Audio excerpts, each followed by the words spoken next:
Hello, hello. Are we live? Okay, welcome back to the Advent of Syntran. Today is day 18. Yesterday was pretty rough. I think part 1 at least of today should be easier. So let's make a new directory.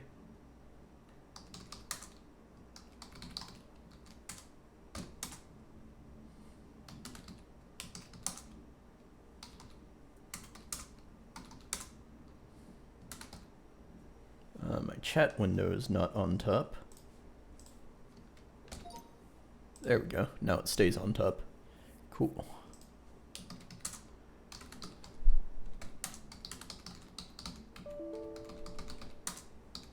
Let's get the test input.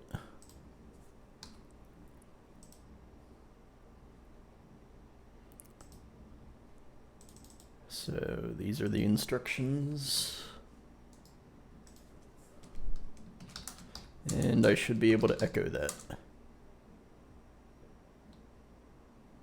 Because I did not CD or push D. Okay, so there's the input.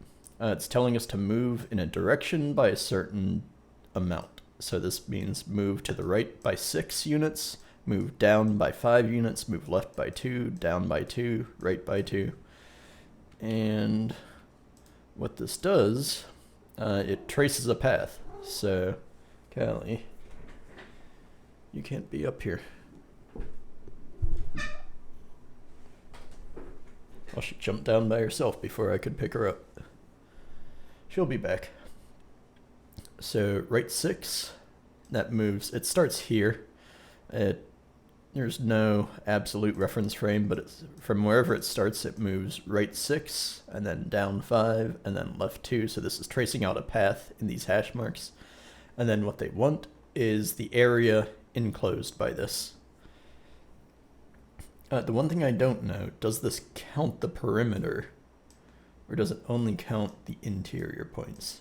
Because I know a pretty good algorithm to do this in floating point. Like if you have a 0 width perimeter, what's the area contained?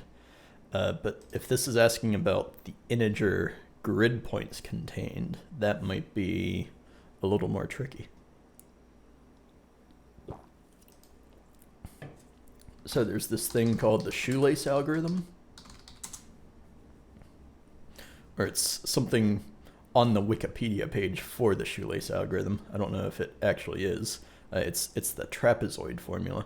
So if you have a polygon made up of points P1, P2, P3, P4, P5, then the area is just, the area enclosed by that polygon is just this summation.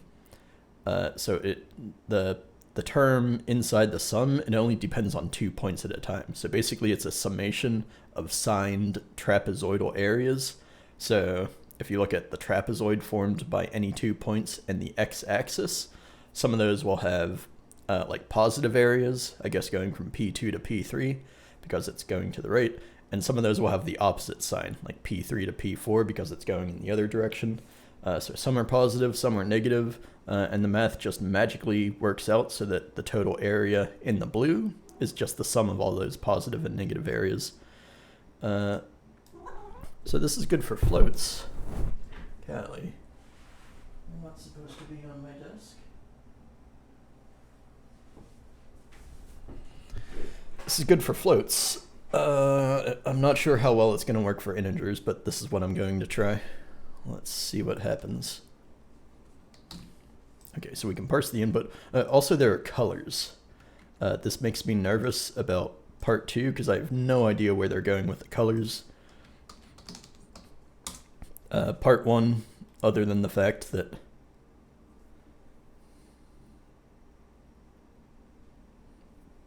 yeah, they mention that the colors exist, but other than that, they don't really say anything about the colors. Like the backstory of the puzzle is that we're digging a trench or we're digging a hole, and I have no idea what colors have to do with digging a hole. So that makes me nervous about part 2. But part 1 doesn't sound that bad. It sounds similar to, what was the pipe maze problem? Basically, we're given a contour and we have to find an area. It's basically the same thing, but I'm going to try a totally different algorithm. And it might be a bad idea.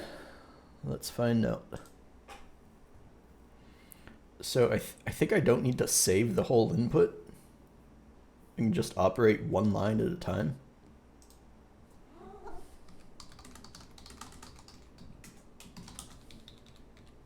Golly.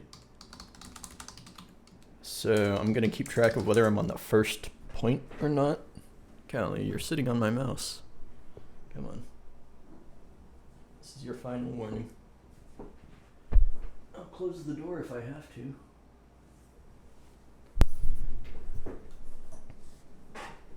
Yeah, because I'm operating on pairs of points. You know what? No, this doesn't matter because we're going to start at 0, 0, and then we're going to move relative to wherever we start. And the starting location is kind of arbitrary.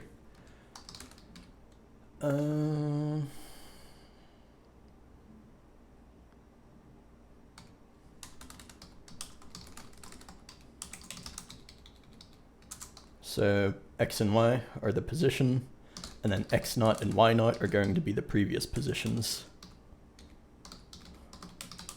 That's not what I wanted to do. Okay. That's what I wanted to do. I made multiple mistakes there.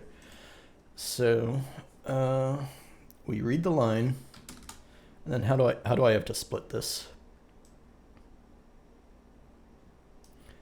I'm going to split by spaces. I don't know what I'm gonna have to do with the colors in part 2, but I can basically ignore that for now. So I'm going to split by spaces as a delimiter. What does the real input look like, by the way? Yeah, some of these are 2 digits. 0 through 9. Is that 2? Well, of course there are 2-digit numbers over there, but how about beginning of line, anything else? Okay, so there are 2-digit numbers. Are there any 3-digit numbers? No. So we have 1 or 2-digit numbers, so I can't just read one character.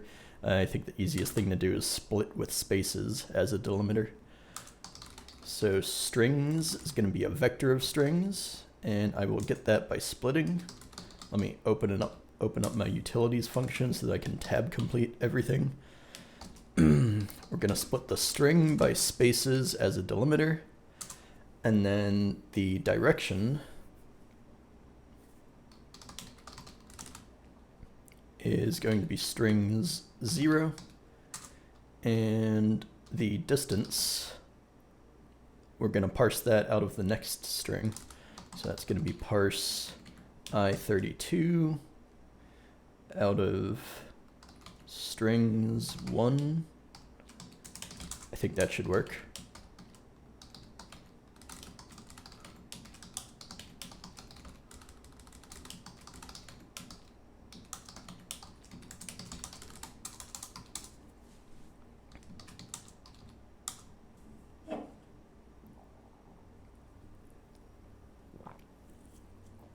I need to use let to declare variables. I forget this pretty frequently.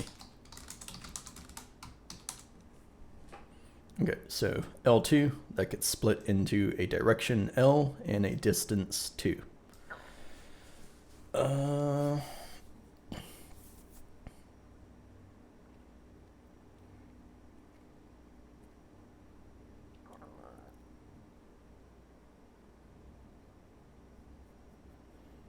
Do I want to work with my distances from the last few days? I think I don't need to. I don't know. Maybe I'll regret this in part 2, but I'll just do it from scratch. I have these directions from previous days of north, west, south, and east. This is the same idea, except it's right, left, up, and down, but they very confusingly tell you in the puzzle that, well, they say up, left, right, and down, but really it's north, west, east, and south, so why didn't they just give us N, S, W, and E instead of R, L, D, and U? I don't know, just to be confusing and to switch it up from the last day.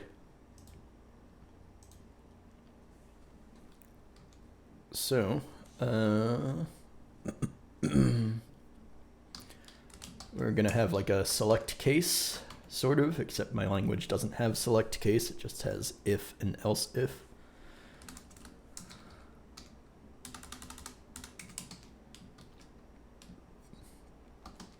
So right is going to be x gets incremented.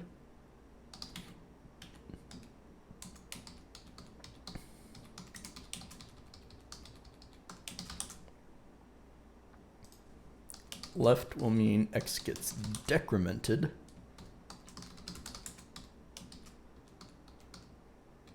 And I'm going to do y positive downwards as usual because that's what I usually do. So down will actually increase and then up will decrease y.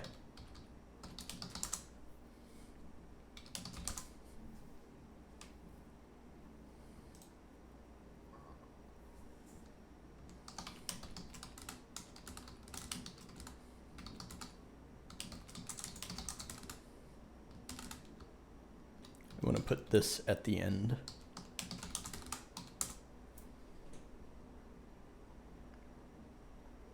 Okay, so after the first point, the next point is 6, 0. So if you call this 0, 0, then this is going to be 6, 0, 6, 5, 4, 5, 4, 7, 6, 7.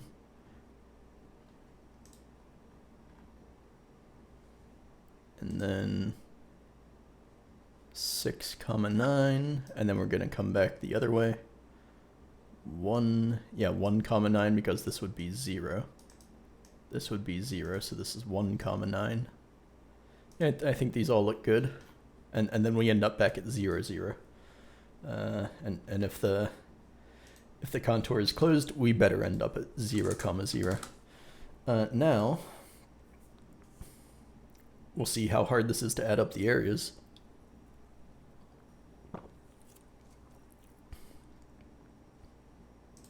So sum is already initialized to 0.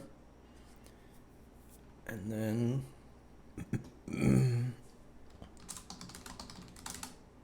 this is whatever that formula is.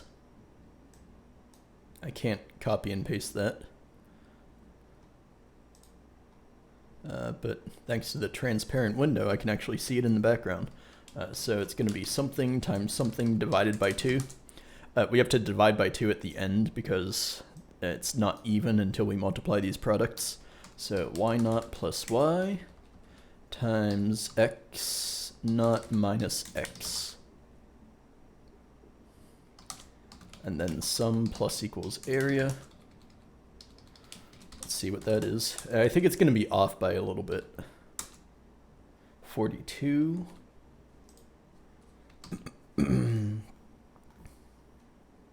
So what is the answer that we're expecting? It's like 60 something, I think. Yeah, it's 62.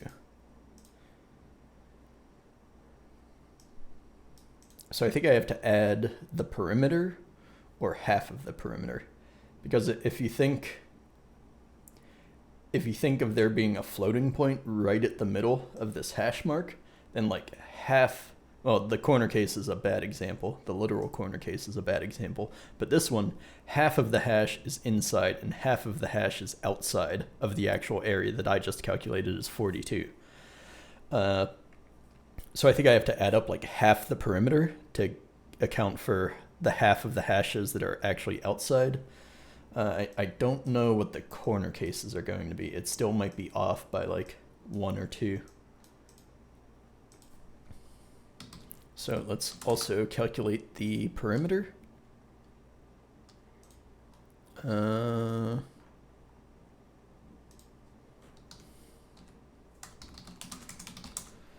Maybe I want to have separate things other than just a sum.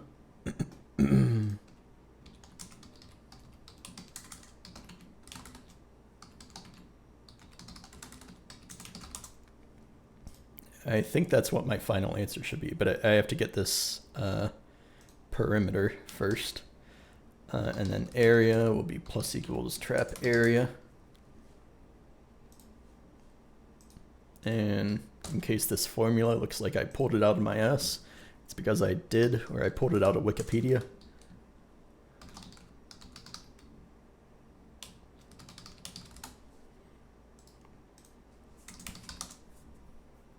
I don't know if this is actually the shoelace formula, because they say this is the trapezoid formula, but then they also give you the triangle formula and the shoelace formula, which are also all supposed to end up as the same thing. But, I mean, the trapezoid one is first, so why not use that? And then the perimeters are just going to be the sum of all the distances.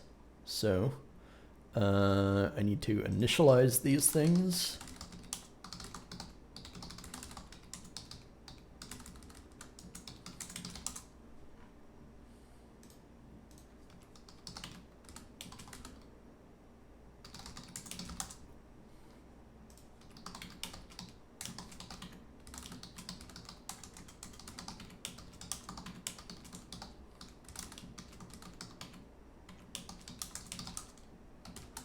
So let's see what that is. Okay, so we got 61. Now,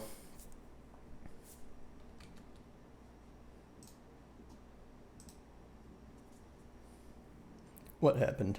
We got half of all of these hashes, but on the corner, something funny happened on the corners. Yeah, I think maybe we're just off by 1 at the end, because when you wrap around, you're gonna have like an extra whole grid area, unit area around all of your outside corners. The inside corners are gonna kind of cancel out, but because this is a closed contour, you're gonna end up with like 4 outer corners that don't really cancel out, and 4 times a quarter of those is 1 whole. So I think we can just add 1.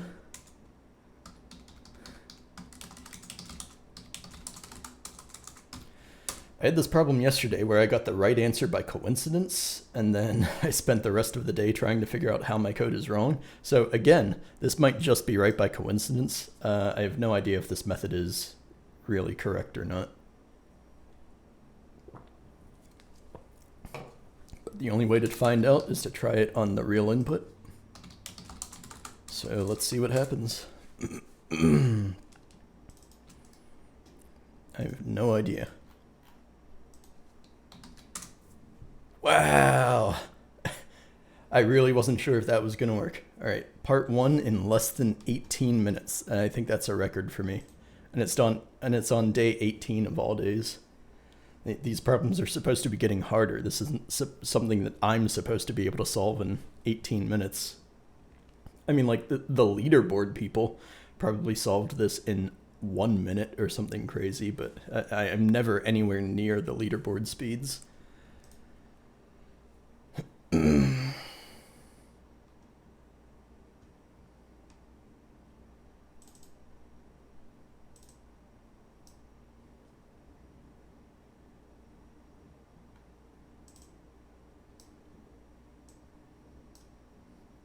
First 5. Okay. So now the only complication here is that I'm going to need 64-bit integers. That's not much of a complication. I just have to change types. And the hard part for me is that I actually just have to have a hexadecimal converter, because I don't have any way to deal with hex digits in my language. That shouldn't be too hard, though. Just add up the digits one at a time.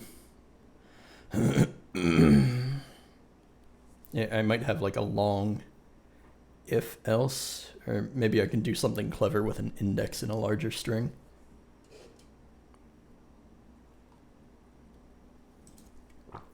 First, I want to change part 1 to 64-bit integers. And remember, this is the answer that I'm expecting to get. So I might snip that. Even though it's on the website, sometimes I just like to take a snip anyway. It's convenient.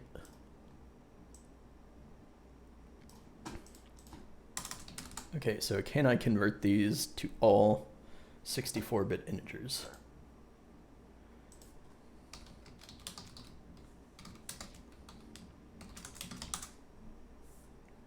That's not right.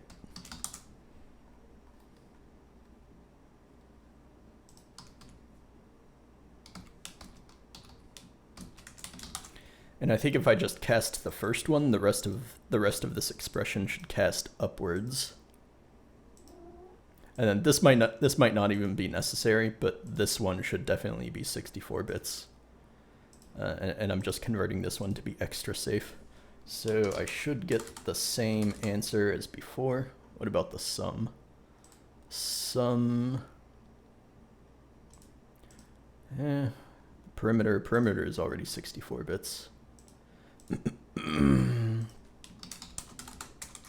So I should get the same answer as before.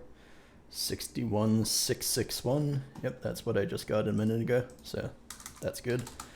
And now I think I can copy and paste this for part 2.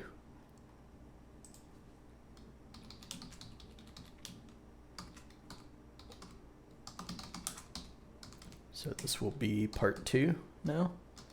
And the whole thing better return a 64-bit. I mean, it prints it at the end, but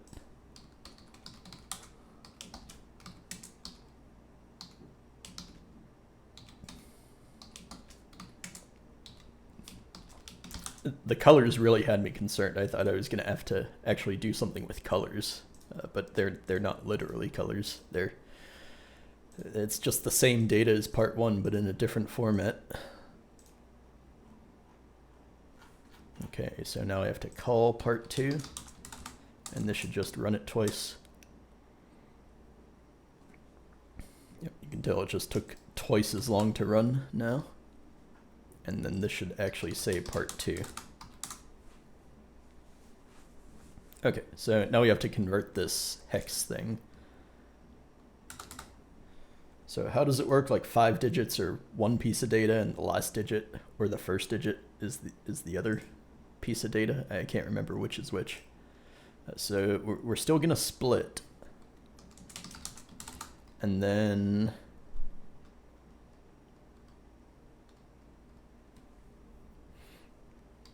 I'm gonna split again by parentheses, hash, and the other parenthesis. So, this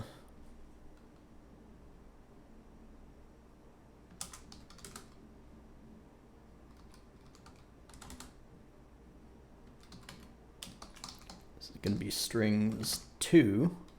Because remember we had the direction at 0 and a distance at 1, and now the hex things are going to be the last thing that comes out of this split. But we're going to split that again by parentheses and hash.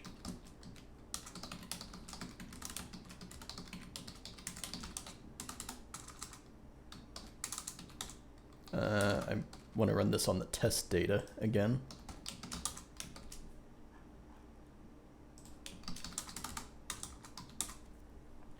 So hex is a vector, but I actually, it's a vector of length 1, and then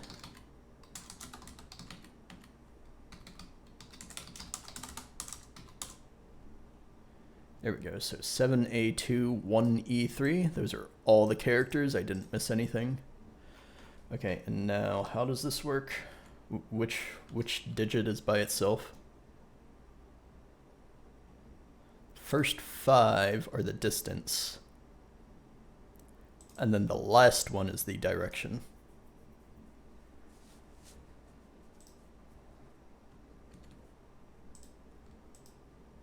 I'm terrible at window management. I always hit the wrong button. It only matters because I have this transparent background. So if I switch windows and then do the same keyboard shortcut to switch back, it actually doesn't minimize the old window and you can still see it. Normally, I don't actually use transparent backgrounds, so that doesn't matter. But I like to use transparent backgrounds because it looks cool while I'm streaming.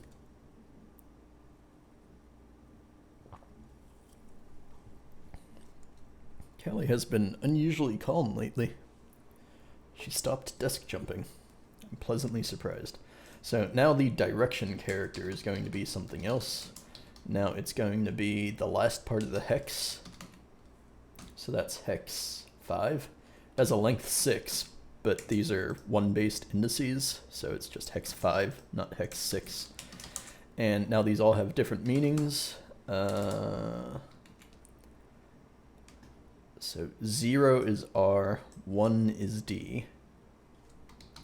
0 is R, 1 is D, and 2 is L, 3 is U. 2 is L, 3 is U. So I should have the direction correct now. But the last thing is just to convert hex to decimal, for lack of a better word. I mean, internally all these things are 32-bit binary numbers, but this is going to be like a well, it's really just hex. So dist is now going to be hex. Let's say parse hex.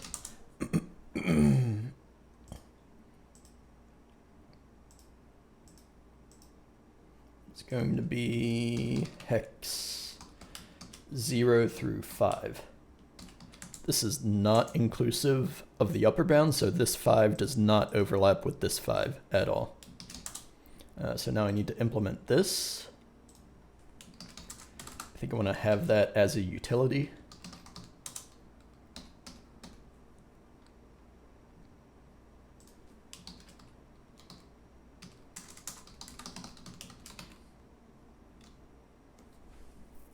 Do I want to put the type in here? I think I want this to be parse I32 hex, because then I might have like a separate version for 4-bit or 64-bit integers. This is just going to parse one number. And it's not going to have like a leading 0x or a hash or anything like they do in the example.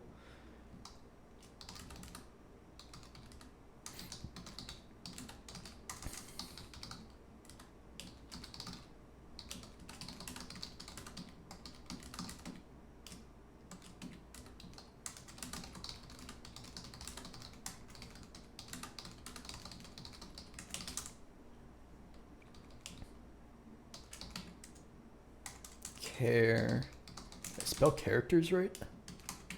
Okay, I expected that to tab complete for some reason. So I already have digit chars, and these are conveniently in order, and I can do something clever here. If I get the index of the character in this string, that's going to be the value of that digit. So I can also have hex chars, which is just digit chars plus A, B, C, D, E, F. And it's going to maintain that same consistent order. So the index of this in the whole string is going to be the same as the value of that character. Callie, I gave you a final warning. You have to close my office door now. I'm sorry.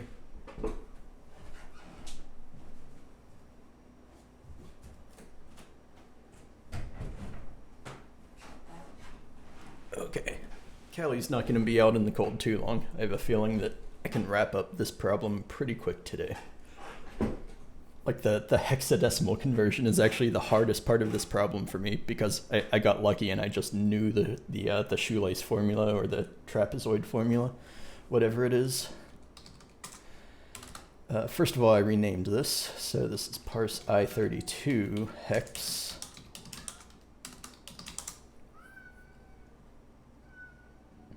So we're going to loop from the rightmost digit to the leftmost digit.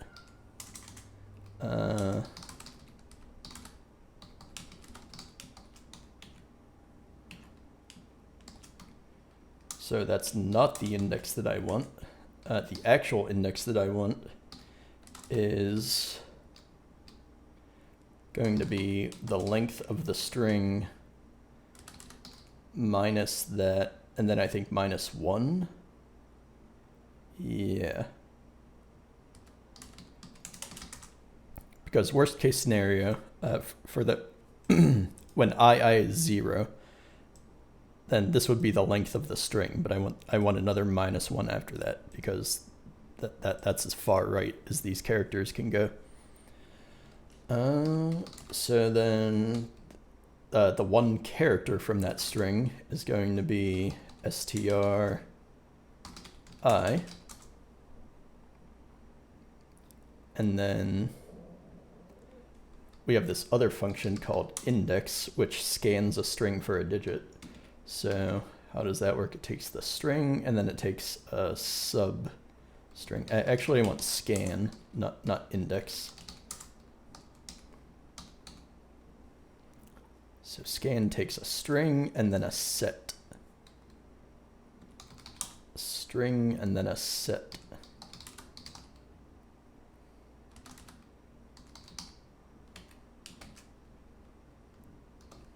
So that, and then the set is going to be hex chars. That's what I named that. Okay.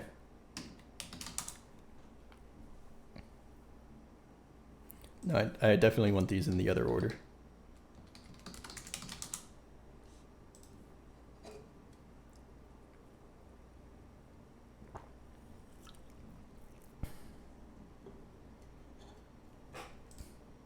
Now,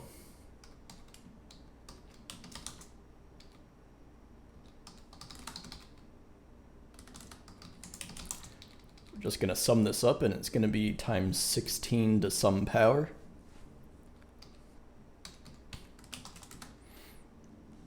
Yeah, it's going to be val times 16 to the II. So at the rightmost digit, II is 0, and then 16 to the 0 is 1. So this is going to be the 1's digit, and then the next place is the 16's digit, and then the next place is, what, the 256 digit? It's like base 10, except instead of a base of 10, we have a base of 16. So I think that's it. 4, 5, 3. I forgot to use let. So for this example, it's saying 500,254. 500,254. I'm surprised I got that part right on the first try. And then the answer, 952,408,144,115. Not bad. Now all I have to do is rerun that on the real input. This day is going really smoothly. That's unusual. It's a nice change of pace after yesterday being extremely difficult. Got a good feeling about this.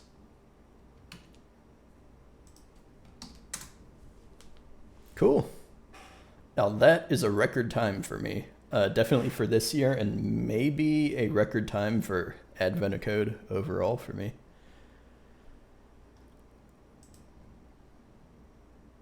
I cheated and I got part 1 of day 17. I looked at somebody else's Python code, and I think I might be able to get part 2, but my code is going to run for like 3 or 4 hours or something because I don't have an efficient priority queue. I ended up looking at, is this it? Yeah, this is Hyper Neutrino's code. They're a YouTuber. So I had to look at this Python code to be able to figure it out. I was pretty close for part 1. Part 2 is a little bit more difficult. The hard part is that to run this fast, you have to have a good heap queue implementation, and I don't have a data structure like that in Syntran, so I have to sort of do a poor optimization of using arrays as a heap queue data structure. Or it's not a heap queue, but it's a bad priority queue. All right, so let's get today committed.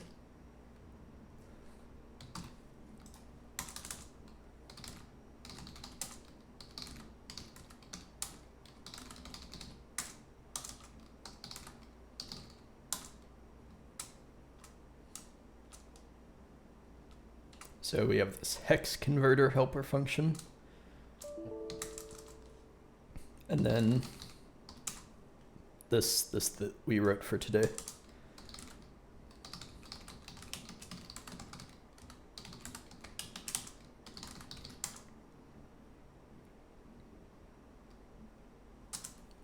Let's make sure that that pushed.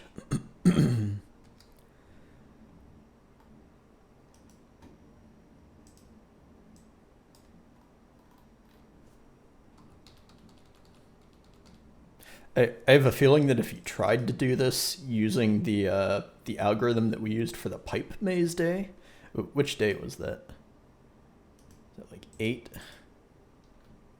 No. 9?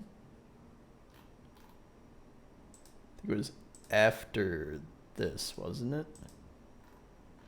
Yeah, so here it is. Like you could have tried to use the same algorithm as this, and it probably would have worked for part 1. It definitely would have worked for the test input on part 1. But then when you explode this up to a gigantic area, it's probably not going to scale, because you have to run an algorithm or you have to run some code and iterate over every character in this block. And the bounding box of this grid, it's manageable for part 1, maybe, but part 2, when you get these big numbers, it's not going to scale to that. So I think I just got lucky today in knowing the shoelace formula, or the trapezoid formula.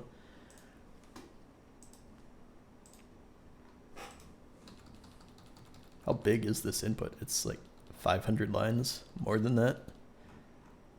Okay, it's 700 lines, and you're dealing with relatively large numbers, at least for part 2. So there's the code. Part 1 and part 2. All right. Easy day today, as long as you happen to know those mathematical formulas. So, short stream. Yeah, I'm gonna end it. That's all for now, and I will catch you next time.